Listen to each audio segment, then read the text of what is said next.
What's up, everybody? And welcome to another episode of Say What? Barstool Parlay. As always, I'm your host, Austin Froberg. Thanks for stopping by. And before we get into this, guys, hey, like, subscribe, share content. Help us grow the channel and get more content out to more people, so we can continue to make more videos. And as always, comment below on what you guys think of the video. I've commented this the last few videos that what we really want to do with this channel is to create a space of open dialogue, a space of open conversations for people of varying opinions. You don't have to agree. That's why the show is called Parlay. That's a vernacular for debate. It means to have debate, to have dialogue. That's what we want to create on this channel, is an open debate. So comment, share, talk amongst each other. But always comment what you want us to make next and topics you want to hear us talk about on the show, because you never know, your next comment may be our next Barstool Parlay. So thanks for stopping by, guys. What we're going to talk about today is a couple different things relating to the NBA, something we haven't talked about a whole lot. We did our Jordan versus LeBron special. The channel was really coming out on the back end of the NBA season last year, so we haven't talked about a whole lot of NBA stuff here on the channel. But with Christmas just passing and New Year's and everything going on, we're here to talk about what the NBA is looking like so far and what we can expect, and who are the contenders and who are the pretenders, and what's going on with the NBA right now. So, no further ado, let's get into it. So first topic we want to talk about, guys, is Golden State. What's Golden State looking like this year? Well, Golden State, not really a contender. We want to go in that for a couple reasons. One, Klay Thompson is out for the season again. So this is going to be back-to-back seasons that the Warriors are missing Klay Thompson. That's really bad for the Warriors. Obviously, prayers to Klay Thompson. Make a speedy recovery. We love you, brother. Hey, God bless to you. But without Klay Thompson, and Draymond Green has already hurt in this season, early in this season, he is going to come back at some point, but he's already hurt early. They're just depleted on offense. They're depleted on their roster. They don't have a whole lot of depth. They're not really going to be contender guys. And I know that I'm saying that they're depleted because obviously they're losing two of their starting players. But if we really want to be real about the Golden State Warriors, guys, let's be honest. Unpopular opinion, raw takes, no apologies. Steve Kerr isn't that good of a coach. Sorry, guys, he's not. He's really not, okay? Couple things we want to get into on this. Steve Kerr's not really that good of a coach. Now, I'm not saying he's a bad coach, and I'm not saying he should get fired or anything like that. That's not what I'm saying. But what I am saying is the fact that that Warriors team last year, even without Klay Thompson, you couldn't make the playoffs. You couldn't squeeze in as an 8 seed with Green and Curry. You picked up Wiggins. You had D'Angelo Russell for a good chunk of the season. You guys couldn't make the playoffs? Really? Now, like I said, was Golden State ever going to win a title last year? No. What do I think they even would have won a playoff series, depending on who they're matched up with? No. But have I seen a lot worse teams make the playoffs? Have I seen a lot worse rosters be constructed make the playoffs? Yes. Your job as a coach is to take what you have on the floor and coach them up. Steve Kerr has never been able to take a lowered roster and coach them up. And to give you guys an example, let's talk football for a second, to give you guys an example of what I'm talking about here. The Pittsburgh Steelers lost Ben Roethlisberger last year. They didn't have their starting quarterback. They were one game out of the playoffs without their starting quarterback. And this isn't, a Dallas situation with Andy Dalton, or you got Jalen Hurts in Philly, or Nick Foles, or this. They do not have a good backup. Mason Rudolph is not an NFL quarterback, all right? Mason Rudolph is garbage. So you got a team who really can't throw the ball at all. They don't have a good run game, which they continue to not have this year. They're ranked 27th in the NFL. You don't have a good run game. You don't have a good quarterback. You can't put up points. And Mike Tomlin still coached them to one game outside the playoffs. And you're telling me that Steve Kerr with Stephen Curry, Draymond Green, and Wiggins, plus some of those role players off the bench, like, well, Looney's a starter, but some of those role players, Looney and some of those other guys, you can't even, like, sniff the playoffs. Like, it wasn't even close. Like, they were never even in the hunt for the 8th seed. Like, it wasn't even close. So, problem with the Warriors this year, they're pretenders. They don't have the coaching. They don't have the roster. And another unpopular opinion, guys, Steph Curry's overrated. I'm sorry. Curry's overrated. Austin, how can you say Steph Curry's overrated? Steph Curry's phenomenal. Steph Curry's really good. He's good. But he's not what people crack him up to. I mean, I'm literally hearing guys on ESPN and Fox Sports and things talk about Steph Curry as like 12th or 13th on their greatest players of all time. Who do you have him ranked in front of? Like, I do not have Curry in my top 20 of all time. Like, you got all these guys, Jordan, Pippen, LeBron, Kobe, Kareem, Shaq, Dwayne Wade. Like, the list goes on and on and on. You got him in the top 20? What? Now, the other reason I say Curry's overrated, and the reason I'm making this argument is for one simple fact, guys. It's one simple fact. Curry is a great shooter, but he's not the best shooter in the NBA. He's not the best three-point shooter in the NBA. Now, I know you guys want to sit there and argue with me, and I know the comments are going to blow. How can you say Steph Curry's not the best three-point shooter in the NBA? Steph Curry's numbers, like most made threes and things like that, are give me one player, just one player who has the green light of Steph Curry. One player who's got the green light from their head coach to shoot shots from basically half court whenever they want. Steph Curry has the biggest green light in the history of the NBA. Phil Jackson would have never gave Kobe. Michael Jordan from Phil Jackson didn't have this type of green light, okay? Jordan didn't have a green light like this, okay? Steve Kerr literally just, hey, Curry, anything you want to throw up at any point you want to throw it up, all right? Now, the reason that we're getting into this is because what this shows is Curry's an inefficient scorer, guys. He can't carry a team like a Kevin Durant, a LeBron James, a Dwayne Wade, a Kobe Bryant, a Michael Jordan, a LeBron James, even a Kyrie Irving. He can't carry a team like that. Why? Because he can't score efficiently. Let's take a player that's similar to him, James Harden. James Harden is also a lethal outside shooter. James Harden can carry his team because James Harden is an efficient three-point shooter. He's an efficient outside threat. Curry just jacks up threes from all over the court, and they're terrible shots. And the reason that he gets these record threes and things like that is the sheer volume of the amount he's shooting up. I'll tell you guys right now, the reason that the Warriors are really hurting, Klay Thompson is the best shooter on that basketball team. That's why they're hurting. Klay Thompson is the best shooter on that basketball team. When Thompson gets hot, he gets hotter than Curry when he's hot, and he's more consistent than Curry when he's not. Even when he's not hot, you can basically rely, even on a cold night, Thompson's going to shoot like, say, 3 out of 6 from 3. He's going to give you like 50%. Curry, on the other hand, right now, guys, why do I think he's not that like the greatest three-point shooter ever? Like, he's not Reggie Miller. He's not Ray Allen. He's not Klay Thompson. He's not even Duncan Robinson from Miami currently. And the reason I say that, guys, he's only shooting 42% currently from 3. 42%. The NBA record, if I'm not mistaken, is 57 from 3. Set by Jason Capono.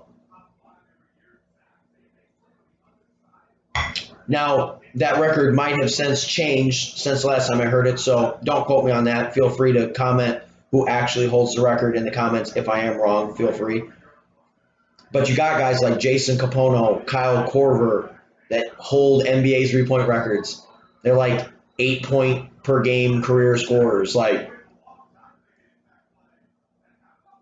Curry gets sheer volume is why his numbers look good. And then, like I said, guys, when you really add up his numbers, like I said, this year he's a 42% three-point shooter. That's average. That's average. It's not that good. Like LeBron James, I think, is like 40%. And we all know, regardless of what you guys think about LeBron James, we all know LeBron James is not in lights out. Like he's not a James Harden or a Curry or something. Like he's not a lights out three-point shooter. He just has the ability to stretch the defense out there. So he's barely shooting a better three-point percentage than LeBron. Like, that's what we're talking about here, guys. He's not an efficient scorer. And one of the reasons that his three-point percentage is that low, it's not because he can't play the spot-up game like Korver and this and that. I think he'd be a lot better if he did that. Because what Curry does have that some of these other three-point specialists like Korver and Duncan Robinson, some of the other guys don't have, is he has the ability to go off the dribble and try to create those Kobe, those LeBron, those Dwayne Wade type of shots. He can go to the rim. He can do some other things. Well, in order to do that and to do it effectively, you have to continue to take efficient shots. Utilize your other skill set. Take some spot up threes. Take some kick out threes. Don't just jack up wild threes. If it's not there, don't take a stupid shot. He takes too many stupid shots. Don't take a dumb shot. Get to the rim. Take a step back jumper from mid-range. Do things that make sense. Don't just jack up wild threes over double coverage and then wonder why your team's losing, because you're basically turning the ball over 5, 6, 7 to 8, 9, 10 times a game because all those stupid shots, you could have given to somebody with a better shot. You could have tried to get a layup. You could have got yourself a better shot. Those are basically turnovers. What you learn in even high school basketball, guys, is bad three-pointers, bad shots in general are turnovers. They basically are turnovers because you really don't have any chance to realistically make the shot. You're going to make like 1 or 2 out of 10. So you really don't have a chance to make the shot. So you're literally just throwing the ball up for the other team to come down and go the other way. That's a turnover. They're basically the same as turnovers. So Curry's basically turning the ball over too much. He's not an efficient scorer because he doesn't take smart or good shots. Okay? Now, the other thing that I want to touch briefly on the coaching thing with Golden State is this. Because I know some of you guys are, and I know some of you guys are going to clap back on the whole Steve Kerr's not an elite coach type of thing. Well, he's been to the finals this many times. Steve Kerr had Steph Curry, Klay Thompson, Kevin Durant on the same team. On the same team. Once Durant left, what have they been since?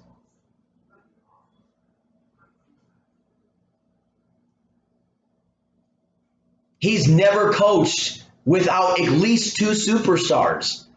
Klay Thompson, Steph Curry. They shot really well. That was before, but even that, guys, keep in mind, that was before the NBA changed. That was before the three-pointers were just wild. Teams weren't combating them with their own game. Teams weren't combating them with their own three-point shooters. The NBA was still more of a mid-range to inside game. The three-pointer was just starting to come out. Curry and Thompson and that Golden State team changed and transitioned the entire NBA. They changed what the NBA is today. It wasn't the landscape it is today when he had Curry and Thompson just by themselves. So he was a little bit ahead of the game, and they caught a lot of the league off guard with the amount of threes and the amount of things that they did offensively. But even then, you had Curry and Thompson. Green was hitting threes. I mean, they still had a really, really good team, guys. Kerr's never elevated a team. And then he had 3 superstars. You take away Durant, then you take away Thompson. He's got 1 superstar. What happened?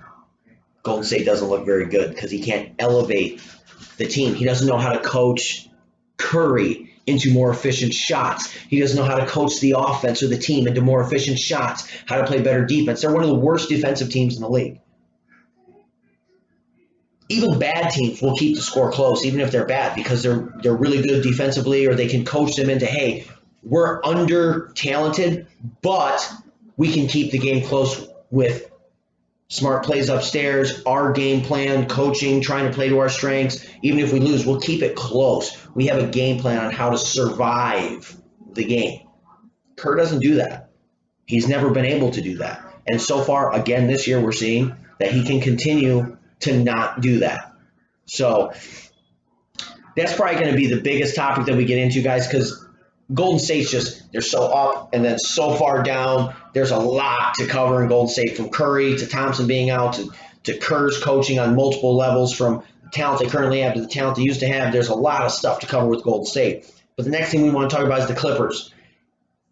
And this is going to be a really interesting topic, guys. The Clippers are really, really, really interesting for a couple reasons. One, the Clippers, absolutely, you want to listen to sports shows, take sports shows at their word. The Clippers did not get better this year.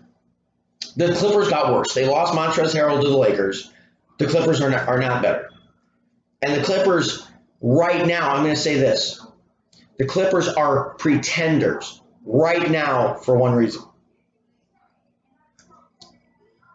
Well, let me take that back. 2 reasons.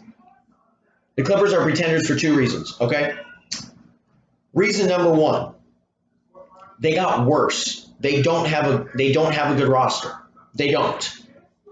Now, the Clippers will be competitive because, unlike Golden State, Ty Lue is an extremely good coach. He will coach them up. The Clippers will be competitive, but they got worse, and they couldn't compete last year. And they got worse on paper.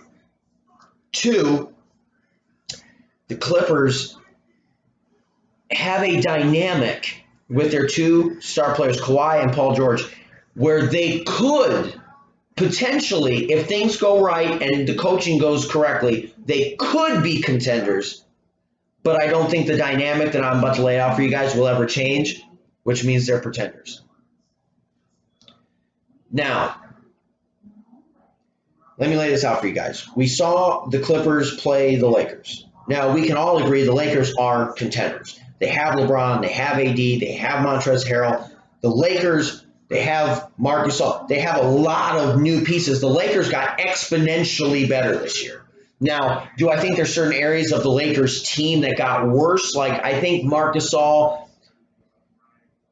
when you combine him with Montrezl Harrell's not really a big. He's only like 6'6", but they play him as a big. Like, and then you lose JaVale McGee, who's 7'1", and Dwight Howard, who's 6'10", and you replace him with Marc Gasol, who's way less athletic, but he's a smart player. And like, there's certain players of the Lakers where they got worse. Like their bigs are worse now than they were a year ago. But overall, as a team, when you look at pieces like Harrell, who, yes, he's a downgrade from the other bigs, but he's still a really good player. He's an upgrade as an overall player in that system. It allows them to do multiple things, and it allows them to advance offensively. So overall, as a team, the Lakers added a lot more talent to their roster, even though in some scenarios the talent isn't as good a fit as some of the lower talented players were better fits last year. Overall, talent-wise, they're a more talented team, and I think the Lakers are realistically more talented this year than they were last year. You guys can argue with me, that's up for debate. If I was the Lakers, I would have kept the roster as constructed, maybe just tried to add somebody like Montrezl Harrell.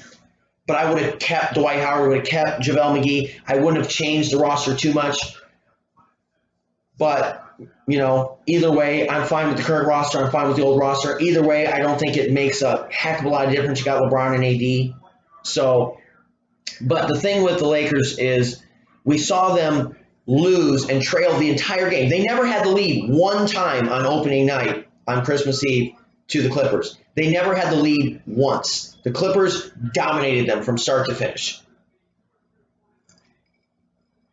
There's one reason why, and I'm about to lay it out for you guys. The Clippers have a very interesting dynamic with Paul George and Kawhi. Okay, so Paul George and Kawhi, they're both very good perimeter defenders. They're 2 of the best perimeter defenders since Scottie Pippen and Michael Jordan. Here's the thing, though. Kawhi, once again, unpopular take, guys. Get used to it. Kawhi is maybe the most overrated offensive player ever. Now, once again, guys, when I say things like this, don't get super upset. Kawhi is a good offensive player. I'm not saying he's bad. I'm not saying he's not top 10. But what I'm saying is Kawhi is not a lights-out three-point shooter. Kawhi is not a lights-out pull-up mid-range. Kawhi is he's above average. He's a good offensive player. And on a certain night, he can get hot and play great. But on average, he's good. He's an average perimeter shooter. He's an average pull-up jumper shooter. He's usually pretty good in the paint, very athletic. He's a good passer, good ball handling. But as an actual scorer off of the jump shots and perimeter scoring, he's just average. Now, on the other hand, Paul George excels at perimeter jump shots. Paul George is a very good shooter when he's hot. Now, what we saw against the Lakers was Kawhi is such a good defender. He's by far probably the best defender in the NBA. And he's one of the best defenders ever on the perimeter. He's a given best defender on that team. But Kawhi has to focus being Batman on offense so much. He has to expend so much energy on offense because they want him to be a LeBron. They want him to be a Kobe. They want him to be the focal point of their offense when he doesn't have that many offensive skills. They want to force him into that mold so much that at some point, even if you're trying your best, you're going to lose some energy on the other end. If you have to work that hard on offense, you don't have enough left to play on the other end. Even if you're giving it your all, at some point you're going to be playing at 80, 70, 60% because you're just burnt out, you're exhausted. Well, what we saw was Paul George had a hot night. Paul George played Batman with 32 points against the Lakers. Paul George was Batman. Kawhi got like 22, was Robin. That dynamic switched. And one of the reasons it worked was Kawhi then had the energy to do what he excels at the most, the best part of his game, which is his perimeter lockdown defense, basically turning into Scottie Pippen defensively. That's the best part of his game. And we saw him excel at that when the load was lifted off his shoulders for offense. Well, guys, here's the thing. If the Clippers would reverse the roles, the Clippers could be contenders because Paul George is a better overall offensive player than Kawhi Leonard. He's a better overall scorer. So let's look at it. Paul George is a better three-point shooter. He's a better pull-up jumper shooter. They're roughly about the same inside. Maybe Kawhi's a little bit better, but it's close. So he's a better overall scorer. Kawhi's a better overall defender. They're both really good defensively. They're both really good on offense. They're both really good on defense. But he's a little bit better on offense, and Kawhi's a little bit better on defense. So if you switch those roles and you allow Paul George to be Batman on offense and Kawhi to be Robin on offense, then that allows Kawhi to be Batman on defense and him to be Robin on defense. It allows you to put both of them at their strengths that they're the best at, which is Paul George on offense, Kawhi on defense, and they're both really good on both ends of the floor, but allows you to highlight what they're both better than each other at, which is offense and defense, and switch those roles so they can both excel at what they excel at over each other. And I'm not going to lie, guys, I got this take from, I believe it was Chris Broussard. I was watching Colin Cowherd, and I heard Chris Broussard with this take talking about how they need to switch them and switch their roles. And I thought it was really interesting because when I heard it, I was kind of like, wait, what? No, I don't know about that. But then the more I sat down and thought about it, within like 5 minutes of thinking about it, I said, you know what? That makes a lot of sense. And it did work last night. That makes a lot of sense. The only problem with this is what we've seen continually from Paul George is we're talking about on paper, this makes sense. And on paper, this would work. And I think this is what the Clippers, especially this year, since they did not improve, they actually got worse to be contenders. What they have to do is make this work. But the reason that I think the Clippers are going to end up fighting this or not going to this scenario And one of the reasons we can't say that even if they do this, they're going to be contenders is because Paul George is not LeBron. He's not Kobe. He's not Jordan. He's not Dwayne Wade. He's not Kevin Durant. He's not going to show up every night. The problem with Paul George is he's so inconsistent and he shrinks in big moments that it's tough to rely on him as Batman because you never know when he's going to show up and when he's not. We saw the playoffs last year where Kawhi was trying to take over and Kawhi was having a tough go at it and he was struggling offensively. And Paul George didn't show up either. Paul George is airballing shots hitting the side of the backboard from the corner. And we saw him the other night, guys. If you watch, I forget who they played. Maybe it was when they were playing the Mavericks. Correct me if I'm wrong. But he airballed. No, they were playing Denver. Correct. I'm sorry, they were playing Denver. He airballed a shot from the wing, just shot it 10 feet over the basket. So it's like Paul George is when he's on and he's playing well, he's a better offensive player. The problem with this whole scenario is on paper, in a perfect world, like on a video game where the players are going to play the same, they're going to be the same statistics and the same percentages every time you play. This is a better scenario. This is going to work better. Like if you did this on 2K, on NBA 2K, on Xbox, you do this, it'll work perfectly, phenomenal. The problem is this is real life and the players are hot and cold and they don't show up the same every night. And the problem with Paul George is you can't rely on him as Batman because he's too hot and cold. But if Paul George can step up to the challenge and step up to the plate and play like a true number one that he claims he is, that he claims he wants to be, if Paul George can prove that he can do it night in and night out consistently on the offensive end, this is the recipe for the Clippers' success. And this is the recipe that makes the Clippers contenders. But I'm still calling them pretenders because I have zero faith that Paul George can do this consistently and he can consistently have the offensive games that he's going to be required to have if this switch was to take place. All right, let's keep moving, guys. Next team we want to talk about, Brooklyn. Welcome back, Kevin Durant. Wow, he's looked great. Kevin Durant continuing to prove he's the best offensive player in the world. Hands down, point blank, no argument. Kevin Durant is an unreal scoring machine. Continues to prove it. Welcome back, Kevin Durant. Absolutely phenomenal. If you guys watched the Brooklyn opener, Kevin Durant looks like Kevin Durant, and they've had a couple games since then, guys, and they continue to look really, really good. Steve Nash so far, once again, could be the Steve Kerr syndrome. He's got Kyrie Irving and Kevin Durant, and Brooklyn's got a really good supporting cast around him, a deep bench, a lot of good guys. DeAndre Jordan, I forget the kid's name off the bench. I believe it's Gordon. But a lot of good players off the bench and a lot of good supporting cast around those guys. They're a deep team with a good bench. They look good, man. And so far, whatever Steve Nash is doing, he's coaching them well. If he's just sitting back and letting them do their thing and this is the result, hey, that's part of coaching. Sit back and let them do their thing. You got to know when to be hands off and when to be hands on. That's part of understanding your team, their personalities, and knowing how to coach. So hats off to Steve Nash right now.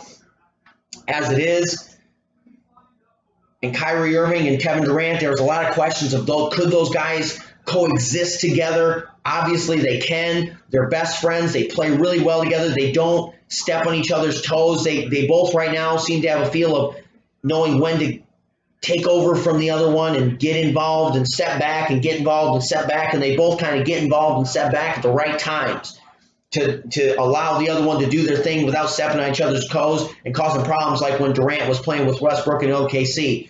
So far, so good. Obviously, guys, it's a long season. There could be a lot of problems and other things that develop. Maybe Kyrie gets hurt. Maybe Durant gets hurt. You never know what's going to happen down the line. But so far, Brooklyn looks like the best team in the NBA. The best. Both East, West, the best team in the NBA. They are the best team in the East by far. It's not even close. with Durant and Irving, they're a mile ahead of everybody else in the weak Eastern Conference, and they look like the best team in the East. The Clippers have no way they can answer the scoring power and offensive power of Brooklyn. I don't think the Lakers have an answer for Brooklyn, offensively or defensively. Like I said, guys, this isn't my prediction of the Nets are going to win a title because we haven't seen enough of them. But as things sit, from what we've seen so far, they are by far the best team in the NBA right now. I'm excited to see what Brooklyn does. It pains me to say it because I am a Miami Heat fan, but once again, as things sit right now, they're my pick out of the East. I think they're going to walk through the East. But I digress. Let me move on. The Bucks. The Bucks didn't really get better. They just kind of stayed the same. And they need a lot more offensive firepower. That's always been the problem. They need more offensive firepower. Like, Giannis is good. He's a good interior scorer. He's great defensively. He's a good rebounder, shot blocker. But at the end of the day, you need your superstar to score points. Teams understand in the playoffs, good defensive teams that can give him problems understand, hey, if we keep him out of the paint, he can't shoot. That's a problem. Miami sent him home on an early exit last year. They kept Giannis out of the paint, wouldn't let him shoot. It's the end of that.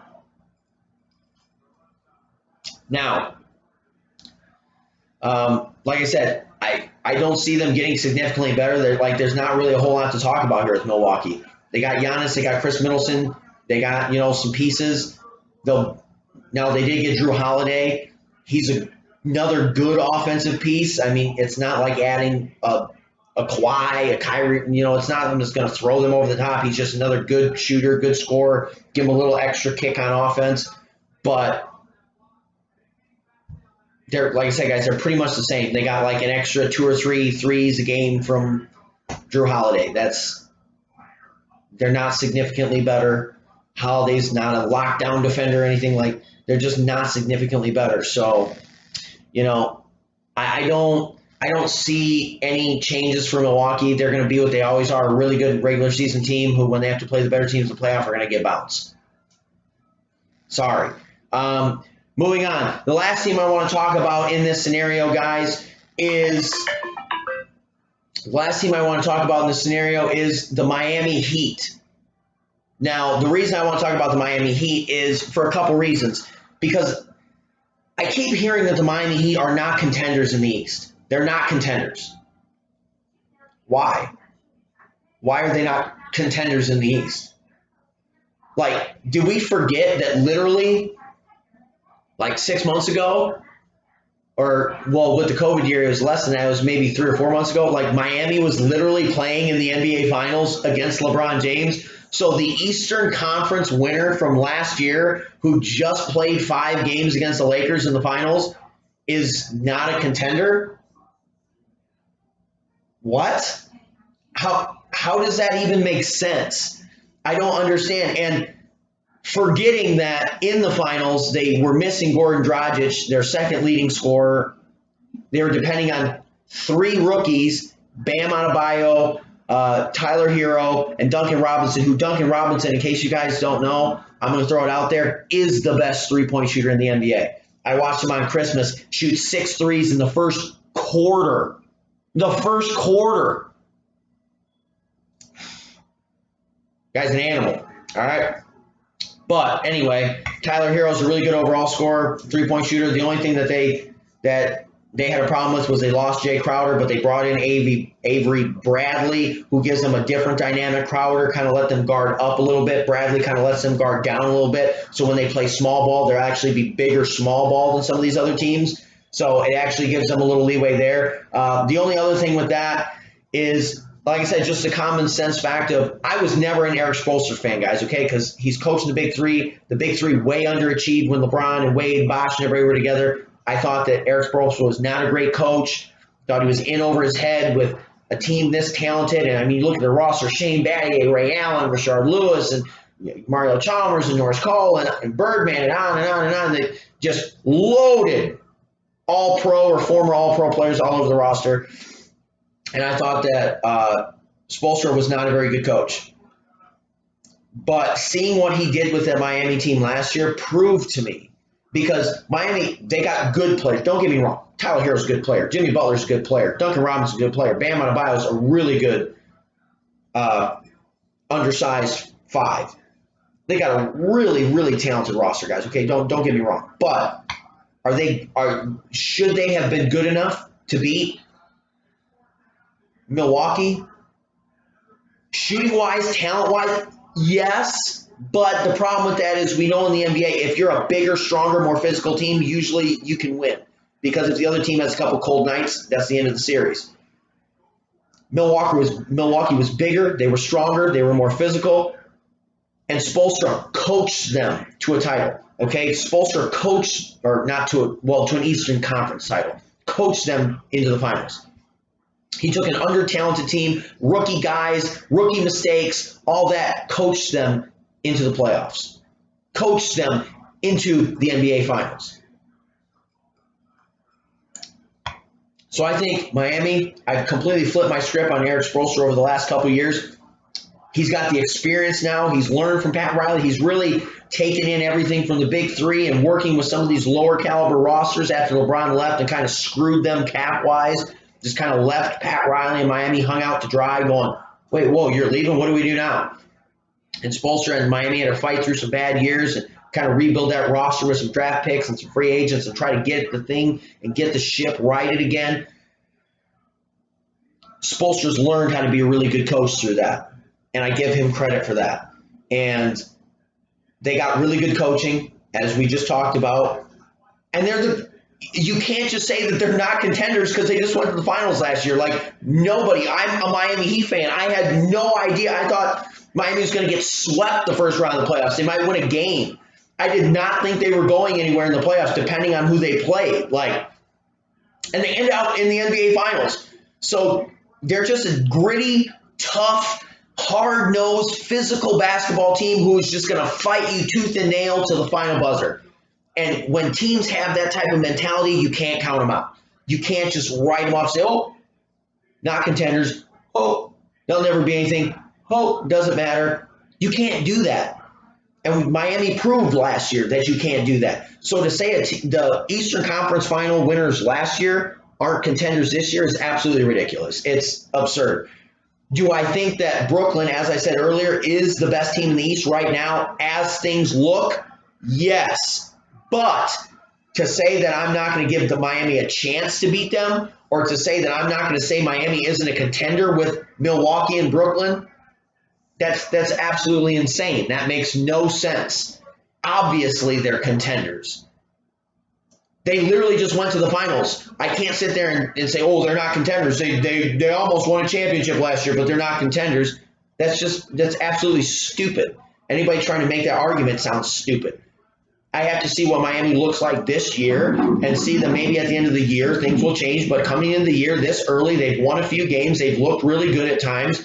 Obviously, I'm going to say they're contenders because they proved when it comes crunch time, like last year, they're going to show up and do what we talked about, be a hard-nosed, gritty, tough basketball team and a tough out. So, yeah, I'm going to give Miami a shot. Plus, by the way, guys, everybody says defense wins championships. They're really good defensively.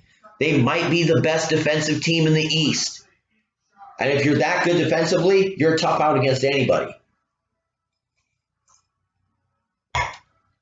Now, with that being said, guys, that's my take so far in the NBA. A lot of new stuff coming soon. We're going to continue to release videos. We're going to continue to release content. So make sure you hit that subscribe button so you know when the new videos and the new content is coming out, guys. Make sure you hit that.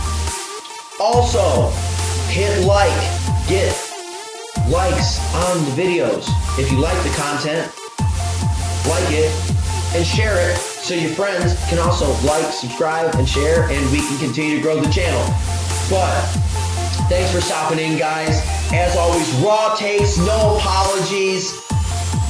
And you never know, your next comment may be our next Barstool Parlay. Thanks for stopping by, guys. As always, I'm your host, Austin Froberg.